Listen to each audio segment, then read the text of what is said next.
Pernahkah kalian membayangkan dunia akan tetap berputar tanpa kehadiran kalian? Di meja makan yang sama, di kursi kerja yang masih hangat, namun kalian sudah tidak ada. Kematian sering dibahas sebagai angka atau prosedur, tapi kita jarang bicarakan sebagai sebuah jejak yang masih bernafas. Hari ini, kita tidak akan berbicara tentang ketakutan, melainkan tentang apa yang terjadi pada semua yang pernah kita miliki saat kita sudah tidak ada lagi di sini. Dulu kenangan disimpan dalam album foto yang menguning. Sekarang kita meninggalkan ribuan memori di akun sosial media kita, sebagai museum pribadi yang tetap bisa dibuka meski pemiliknya sudah tiada.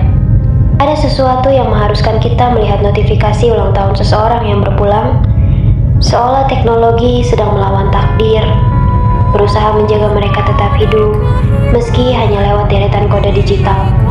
Di balik layar itu ada teman lama yang mungkin tertegun menatap foto profil kita, menyadari bahwa percakapan terakhir kita hanyalah berakhir di kata, nanti ya. Pernahkah kalian berpikir bagaimana perasaan barang pribadi kita saat kita pergi? Sepatu yang biasanya kita pakai setiap hari tiba-tiba hanya diam di rak. Ponsel yang kita genggam kini mendingin di atas meja. Bagi barang-barang itu, kita bukan sekadar pemilik, tapi sebuah nyawa. Ada sebuah profesi sunyi bernama trauma cleaners.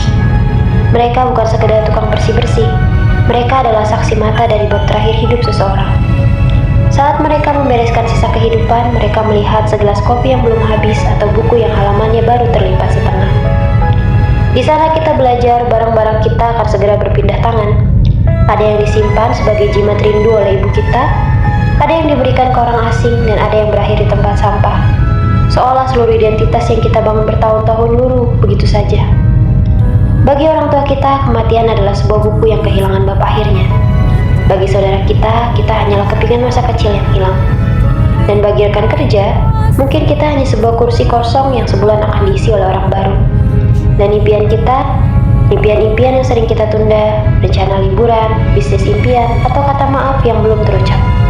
Semua akan ikut tertidur bersama kita. Kita sering merasa bahwa kita punya waktu selamanya. Padahal setiap ambisi hanyalah pinjaman yang akan ditarik kapan saja. Bahkan dalam ketiadaan kita masih mengkonsumsi ruang. Namun kini banyak yang memilih untuk tidak lagi membebani bumi dengan beton makam. Mereka memilih menjadi nutrisi bagi pohon, menjadi kehidupan yang baru. Bayangkan suatu saat nanti orang tersayang kita tidak datang ke batu nisan yang dingin, melainkan duduk di bawah rindangnya pohon yang akarnya adalah bagian dari diri kita. Sebuah siklus yang menutup rasa takut dengan harapan bahwa kita tetap berguna di bumi yang pernah kita injaki. Para perawat sering melihat fenomena The Surge, sebuah ledakan energi terakhir di mana mereka sekarat tiba-tiba terbangun untuk mengucapkan sayang atau meminta maaf. Ini adalah momen paling jujur dalam kehidupan manusia. Ternyata di akhir perjalanan yang kita bicarakan bukan soal pencapaian atau harta, melainkan tentang hubungan yang belum tuntas. Barang-barang mewah tidak lagi berarti, hanya hangatnya genggaman tangan yang kita cari. Kematian bukanlah lawan dari kehidupan, melainkan guru yang paling tenang. Ia mengingatkan kita untuk tidak menaruh terlalu banyak beban pada barang, tapi pada kenangan. Karena pada akhirnya saat kita pergi, barang-barang kita akan menemukan pemilik yang baru. Kursi kita akan diisi oleh orang baru.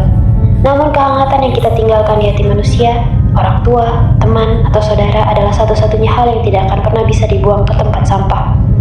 Sudahkah kita menjadi kenangan yang manis untuk hari ini?